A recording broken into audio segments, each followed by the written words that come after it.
Bienvenidos sean a este pequeño entrevista, a este pequeño espacio en el que voy a platicar con una persona que no tengo otra palabra más que decir que es una persona que está haciendo historia, una persona valiente. Está conmigo en este pequeño espacio, le doctore Jesús Ociel Baena Saucedo. Bienvenido. Muchísimas gracias, Ernesto. No, hombre, gracias. Gracias a ti, que estoy nervioso, la verdad, pero, pero estoy también un poco emocionado y investigando la historia de ti un poco que ha pasado en estos últimos días. Voy a contarles nada más un poquito a la gente. En la 35ª sesión de carácter solemne efectuada el pasado 1 de octubre, que al parecer fue el sábado pasado, eh, Jesús Ociel rindió protesta como magistrada en funciones por Ministerio de Ley del Pleno del Tribunal Electoral del Estado de Aguascalientes. Y estás haciendo historia, es lo único que puedo decir. Muchísimas gracias, Ernesto. Pues mira, el tema es un tema novedoso porque he comentado en muchos foros que he tenido la oportunidad con anterioridad de hablar del tema, que nuestra población LGBTIQ+, en el activismo particularmente, nos hemos enfocado en derechos mucho más sensibles, como crímenes de odio, identidad de género, eh, terapias de conversión, matrimonio igualitario, etcétera. Y los derechos político-electorales habían sido dejados de lado. Y esto tiene una explicación. ¿Cuál es esa explicación? Que estos primeros derechos que comenté en un momento, pues son mucho más sensibles, como lo decía, porque a veces preferimos mucho más salir a la calle sin miedo a ser discriminados, sin miedo a ser agredidos en la calle. Preferimos tener una identidad de género acorde a nuestra expresión, a nuestra identidad. Entonces, documentación acorde a nuestra identidad antes que pensar que hay cargos públicos o derechos político-electorales como la posibilidad de participar en partidos políticos, por ejemplo. Dices, esos no me interesan ahorita porque estos son más fundamentales, estos incluso hasta me pueden costar la vida. Entonces, el activismo LGBTIQ ha dejado de lado los derechos político-electorales. ¿Cuáles son esos derechos político-electorales, Ernesto? Votar, ser votades, asociarse libre y pacíficamente para tomar parte de asuntos políticos, militar en partidos políticos y formar parte de autoridades electorales, que es este último el que yo estoy ejerciendo. Entonces, pues esto, por supuesto que generó un gran precedente y hace historia, porque ya de por sí los derechos político-electorales son complicados de acceder a ellos. Ahora imagínate cumplir con los requisitos, cumplir con ciertas características, porque son puestos que requieren requisitos muy técnicos y de años de preparación. Por ejemplo, para ser magistrados se requieren tener el título de licenciatura en Derecho, 10 años de haber egresado, se requiere experiencia en materia electoral y esto se va adquiriendo pues a través del paso del tiempo. Por lo tanto, lamentablemente son espacios que muy pocas personas acceden a ellos y no lo digo con orgullo, lo digo con una gran lástima porque la brecha de desigualdad con los grupos aventajados pues es grande. Y luego cuando llegamos personas con una expresión de género visible, pues todavía lo convierte en más complicado porque es inaceptable en una sociedad tan conservadora. ¿Crees que hay avances en este 2022 que sin duda seguimos viviendo en un México machista y homófobo en muchas personas, ¿no? Sigue habiendo estos dos términos que pueden decir la gente que está de moda, pero creo que es una moda que no está chida, ¿no? Es una moda que está acabando con mucha gente. ¿Para ti hay avances en la onda de la inclusión? Definitivamente no, Ernesto.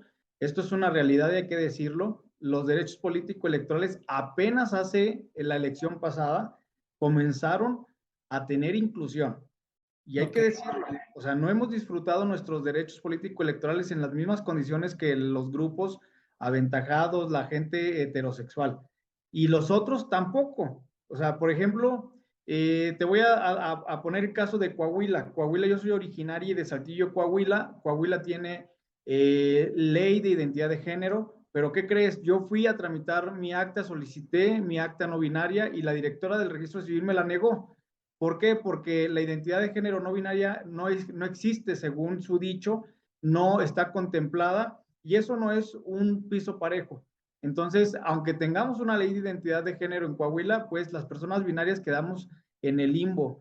Tuve que promover un amparo y ya lleva 4 meses, espero que en 3 meses más, porque se tardan un poquito, salga favorable, pero verdaderamente incluso las propias legislaciones que están a nuestro favor se quedan atrás, se quedan atrás. Eso en cuanto a legislación de los derechos básicos que hablábamos. En materia de derechos político-electorales no hay absolutamente nada. Cada que hay elecciones hay que impugnar, hay que irnos a través de golpe de sentencia buscando estos espacios. Y entonces lo tienes que hacer cada que hay proceso electoral porque no está reglamentado. Entonces imagínate todo este rezago y este retraso, no hay una verdadera inclusión. En el caso del legislativo, de 500 espacios, de 500 diputaciones, por ejemplo, solamente hay dos espacios visibles de la población LGBTIQ más en la Cámara de Diputaciones. En el Senado no hay ninguna persona. En el caso de la Suprema Corte de Justicia de la Nación no hay ningún ministro, ministra de la Suprema Corte de la población que nos esté representando. Entonces, en el Consejo General del INE tampoco los hay. Y te vas buscando espacio por espacio y te das cuenta que hay muy pocas personas que son visibles de nuestra población o que traigan una agenda en beneficio de nuestra población. Y la verdad es que, como al principio de la entrevista lo dije, me siento orgulloso. Te voy a decir por qué. Porque soy parte de la comunidad LGBT y me da muchísimo gusto que estés presentándonos, que nos estés representando a todes y que seas un magistrado electoral. Sí, sí está bien dicho, ¿verdad? Magistrado Sí. electoral. Y que aparte de todo esto, es un acto de valentía. ¿Y por qué digo valentía? Porque desafortunadamente hay que ser valientes para ser nosotros. Sí, Desafortunadamente. sí, así es. Mira, cuesta trabajo porque, por ejemplo, mi caso, estamos en un tribunal. Se tiene el estereotipo de un tribunal en el que los hombres deben de ir de traje, corbata, masculinizados y las mujeres muy conservadoras. Y esto, incluso la propia abogacía es conservadora. Ajá. Muchos maestras me decían que aunque el hábito no hace al monje, pues lo viste y nos inculcaban que teníamos que tener una pulcritud en la vestimenta y en la imagen. Y lo entiendo, pero no lo comparto. ¿Por qué? Porque las personas no binarias rompemos el esquema, rompemos el estereotipo, igual que las personas trans. Entonces, cuando no encajas en los grupos aventajados, pues se les incomoda y por eso, mira, las redes sociales han estallado en este tema, unas personas a favor y otras en contra, y lo único que hicimos es destapar el velo de nuestra realidad que sufrimos la población LGBTIQ+. En el caso de los mensajes negativos, te das cuenta que la sociedad es intolerante, una gran parte de la sociedad es intolerante, emite mucho discurso de odio, discrimina a través de las redes sociales, pero por otro lado también me ha dado mucho gusto y eso es en lo que me fijo, porque es lo único que rescato, los comentarios positivos que nos dan ese ánimo de seguir adelante. Ese es un gran compromiso que tengo para con nuestra población, Ernesto. Y aparte también, como tú bien lo mencionas, dentro de ese ámbito la heteronormatividad está muy presente y tú vienes a romper esquemas al 100%. Y también ya hablamos del trabajo que estás haciendo, ¿verdad? Ya hablamos de lo profesional, pero quiero también que me cuentes sobre lo personal, cómo te sientes, qué sentiste, si se puede saber, no sé, me llama muchísimo la atención. Pues mira, no esperaba que hubiera una reacción tan viral del tema. sabía perfectamente que iba a ser un tema histórico porque he presentado muchos litigios estratégicos en materia de derechos políticos electorales. Tengo la fortuna, aunque no lo puedo presumir porque me gustaría que hubiera miles de demandas en los tribunales electorales de nuestra población, que nos llenáramos las magistraturas de medios de impugnación donde nuestra población estuviera exigiendo los derechos políticos electorales, pero la realidad es que no lo es, porque es un tema tan técnico y tan poco conocido que no hay acceso incluso a estos derechos. Entonces, sabía yo que este tema iba a ser un tema histórico porque es la primera a nivel no solamente latinoamericano, sino a nivel América total, porque Sí. no hay ninguna magistratura electoral de una persona no binaria. Entonces, me doy cuenta, ahorita te lo comparto en confianza que nadie se entere. Una prima de Estados Unidos y me dice, y llorando, me dice, oye, que me duele que los comentarios que te hacen, me duele todo lo que te están diciendo. Le digo, no te preocupes, le digo, toda mi vida me he preparado para esto, porque toda mi vida sufrí discriminación, toda mi vida tuve que salir adelante, tuve que ser muy resiliente y pues es parte de nuestra historia. Vivir y luchar contra corrientes es parte de nuestra naturaleza de la diversidad. Entonces, esos comentarios nos hacen lo que el viento a Juárez, al contrario, que soporten, como dicen, y pues Que vamos a seguir. soporten las personas. Oye, la verdad es que al principio de la entrevista estaba muy nervioso y pudiste notar lo que se me trababa la lengua, pero ahorita ya me estoy relajando y la verdad es que estoy muy contento, porque aparte es un tema que hay muchos haters, ¿no? Y que te están tirando duro, porque las redes sociales son duras, pero tienes otro nicho que me considero de ese lado, en el que te aplaudimos, en el que nos sentimos orgullosos de ti, en el que estamos celebrándote, en el que estamos aplaudiéndote la valentía. Lo vuelvo a decir, eres una persona valiente y estás haciendo historia. Y no me queda nada más que preguntarte ¿qué avances buscas en cuanto a inclusión se refiere? En cuanto supongo que tú estás muy centrada en la comunidad LGBT. Entonces, ¿qué avances buscas para nosotros? Mira, primero tengo clarísimo que las sentencias que voy a emitir tengan una perspectiva de inclusión y de diversidad. ¿Sí? De inclusión a los grupos en situación de vulnerabilidad. Les he dicho a muchas personas expertas en estos temas que luego cuestionan, oye, va a haber una imparcialidad de tu parte porque eres parte de la población. Y les digo, no, definitivamente no, pero tampoco voy a perder de vista que las personas que sufrimos la discriminación tenemos esa sensibilidad al momento de plasmarlo en las sentencias. Y no solamente la sensibilidad, sino la obligación de reivindicar a nuestra población.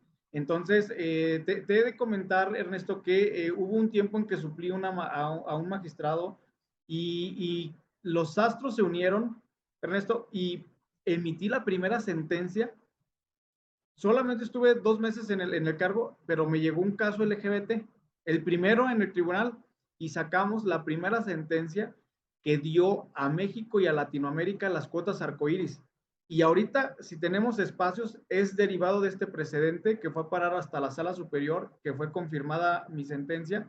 Obviamente, bueno, mi sentencia y del tribunal, porque la votaron las tres magistraturas, pero fue una sentencia histórica.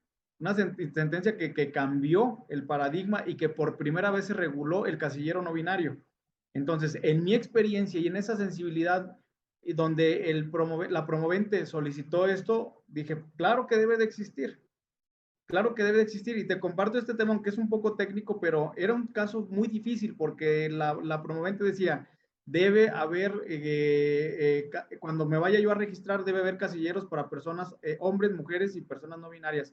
Cuando me llega el asunto, fue un tema novedoso que me tuve que hacer a llegar de herramientas del derecho internacional y de una teoría que se llama teoría de McCormick, que habla de los casos difíciles y que obliga a las personas juzgadoras a que cuando hay casos difíciles tienes que hacer uso de todas las herramientas.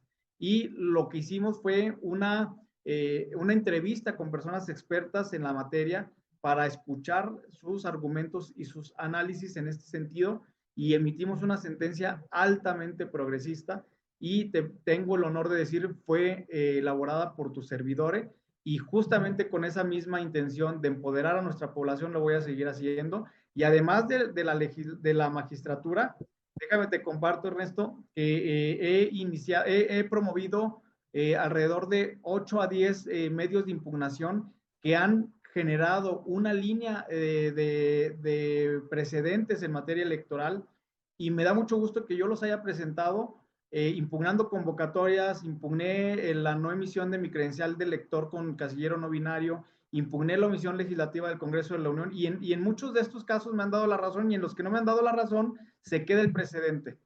Entonces, estoy trabajando muy enfocada en la apertura de los derechos político-electorales de nuestra población. Perfecto. ¿Entendieron? La gente que nos está viendo, ¿lo entendió? Si no lo entendió, vuélvalo a ver el video, por favor, porque el doctor Jesús Ociel estuvo con nosotros en este espacio. Muchísimas gracias. En verdad, te lo agradezco de todo corazón. Te felicito por el gran paso que estás dando y no me queda nada más que decir que eres un orgullo, eres una persona que merece todo mi respeto y te agradezco en verdad que hayas aceptado venir aquí conmigo. Ernesto, el que está agradecido soy yo, porque necesitamos espacios de este tipo donde visibilicemos a nuestra población, donde se nos permita reivindicar a nuestra población, y que sepamos, y ese es el mensaje con el que cierro, que toda nuestra comunidad sepa que podemos ocupar estos espacios, que tenemos personas con capacidad y con las cualidades para dignificar a la población LGBTIQ+. Muchísimas gracias a ti, Ernesto. Gracias, gracias. Y bueno, hoy no hubo editorial, pero hubo esta increíble plática, ¿ves? Sigo trabándome. Hubo esta increíble plática. Gracias, gracias y tengan bonito fin de semana. Listo.